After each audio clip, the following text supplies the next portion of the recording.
While some entrepreneurs make terrific proposals in Shark Tank, the ones that fail spectacularly are the ones that are remembered the most. It is everything but a legitimate product, and for those reasons, I'm out. It could be due to poor product design, unprofessional behavior on the part of the pitching, or complete ignorance. Let's check it out. For this video, we will list the top 5 worst Shark Tank pitches ever. But before anything else, please leave a like on the video. Also, don't forget to subscribe to our channel and click the notification bell down below so you won't miss our videos. Without any further ado, let's hop on right to the video.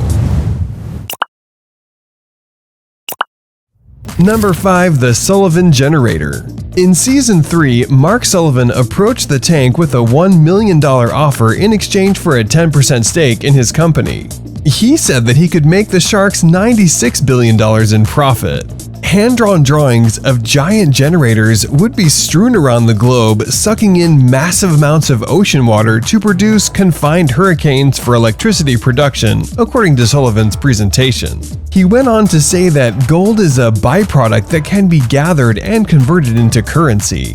The Sharks thought his proposition was foolish to invest in, given the impossibility of the legal steps required to realize this concept and the folly of the product itself. Number 4. Scottevest. Jordan set a price of $500,000 in exchange for a 15% stake in technology-enhanced clothing when he entered the Shark Tank. Jordan then goes on to tell the Sharks about how he is a gadget man, which means he enjoys technology and always has it with him. What makes it even more difficult is that he is also a frequent traveler, which may be exhausting when you have so much to carry. That is why he created TEC, a space that has been meticulously built to accommodate all of these various pieces of technology. Jordan then begins to explain to the Sharks that he created a retail business based on the premise of selling technology-enhanced clothing. Jordan, on the other hand, makes it clear that he has no intention of selling a portion of his retail during the business. Because he sees the billion-dollar vision, he wants to license the intellectual property to other well-known clothing firms. He had an amazing $5 million in sales, with Kevin O'Leary offering him $1 million for 29.5% of the company. He then made a call to his advisor, who was Apple's original computer inventor Steve Wozniak, and decided that the Sharks were lowballing him. It all started going downhill from there, with Jordan pointing and yelling at the Sharks, basically telling them why they're worthless. Number 3. Copa Di Vino. James Martin introduced his wine in a glass concept to the tank in Season 2, but he turned down Kevin O'Leary's $600,000 offer for 51% of the company, which is understandable.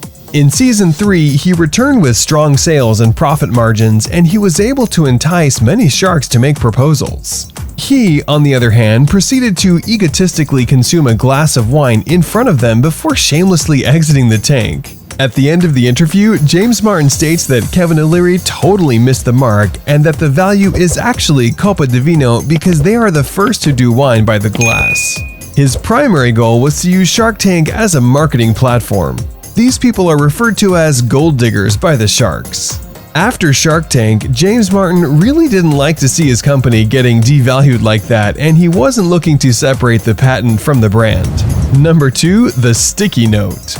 When Mary walked inside the tank, she saw $100,000 for 20%. Mary began demonstrating the product by attaching it to a computer, but right after Kevin O'Leary asked her why this idea had a $500,000 valuation. When Mary showed how the holder could be closed and slipped into a laptop, Kevin O'Leary asked about how that would justify the price. He then mocked Mary, telling her that she should keep this concept to herself because she had no sales. Kevin O'Leary grew even more enraged when he learned the price would be $9.50, believing that no one would pay that. Mary sought to justify her price point by citing polls she had conducted. But Kevin O'Leary still went out and said the product had so many flaws. Mary sought to defend the proposal by citing the number of laptops that will be sold that year when Robert inquired why it wasn't the worst he'd ever seen. Number 1. The Ionic Ear. Darren wanted $1 million for a 15% stake in the company. On the other hand, he explained how he solved the problem of headsets slipping off by implanting a device. According to Johnson, the solution to this dilemma is to have an earpiece surgically inserted into the ear canal and to manually charge it every day by inserting a needle-like charger into your ear canal. Barbara let Darren re-explain the pitch to make sure he wasn't nuts, but Darren just repeated himself. Then Barbara left, saying it was the oddest thing she'd ever heard. Breast implants, for example, required market approval before consumers were prepared to try them. He went out knowing Darren had shared this thought to others. That's it for today. If you guys enjoyed the video, make sure to hit the like button. Don't forget to subscribe and turn on that notification bell so you never miss out on any future content we'll produce for you guys. We're signing off now, but we'll be sure to catch you all in the next one.